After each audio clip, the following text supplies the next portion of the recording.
Well, g'day everyone. I just wanted to give a little demonstration on the correct way to pick up a bat. So what I want you to do is hold up your hands with me, your bottom hand in my case being my left hand, top hand being my right hand, and you'll notice the V's that form between your thumb and your forefinger on both hands. They should match the V's on the back of your bat down the splice. So what I want you to do is match those V's, put those V's down onto the grip, and then pick the bat up accordingly. The predominantly top hand grip is tighter. Majority of cricket being a side-on sport is done through your top hand, playing in those kind of arcs like that. The bottom hand is merely a guide, so it doesn't need a great deal of tension with these other three fingers. They become just stabilizers to your top hand. So a dominant check hit bottom hand grip looks very much like those two hands, and you'll do a lot of batting. You'll get calluses on either sides of those hands.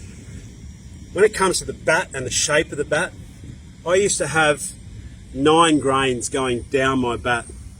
So you can see here, this has got 1, 2, 3, 4, 5, 6, 7, 8, 9, 10, 11, 12, 13 grains. This is one of Bubba Rizwan's bats, I think, well, Bubba or Rizwan, I'm not sure, Bubba I think it is. So what that does is the heartwood for the left-hander, the heartwood being the redwood, would always sit on the inside of my left hand, because predominantly as I was a left-hander, balls coming from a right-hander would crash into the inside edges. The redwood means that the willow itself is actually harder on that side, so I used to like that bit of protection. And then the way that the tree grows is that it grows in rings, growth rings like that. So they're just representing, each one of those rings are representing annual growth in the timber. So I used to have quite a young bat, but not too young that the timber and the grains got too wide.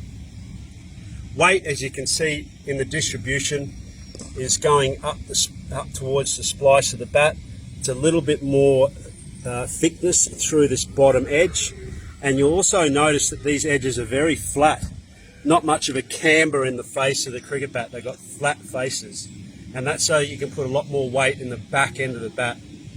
Also, you look down the back towards the ridge of the bat, you'll have a concave type shape through the ridge of the bat. So they tend to take a little bit of weight out down through the ridge to give you that little bit of extra balance. Weight of my bats are about 2.9. I didn't like a big heavy bat. Lots of boys these days, in the T20 formats in particular, use quite heavy bats. But you want a bat that just picks up nicely. You don't want it to drag through the range of your back lift at all. It just wants not too much tension in your forearms, that you can just pick it up nicely. And balance, of course, is there. If you don't have a balanced back, you feel like you're not balanced as a cricketer as well. So there's a couple of tips for you.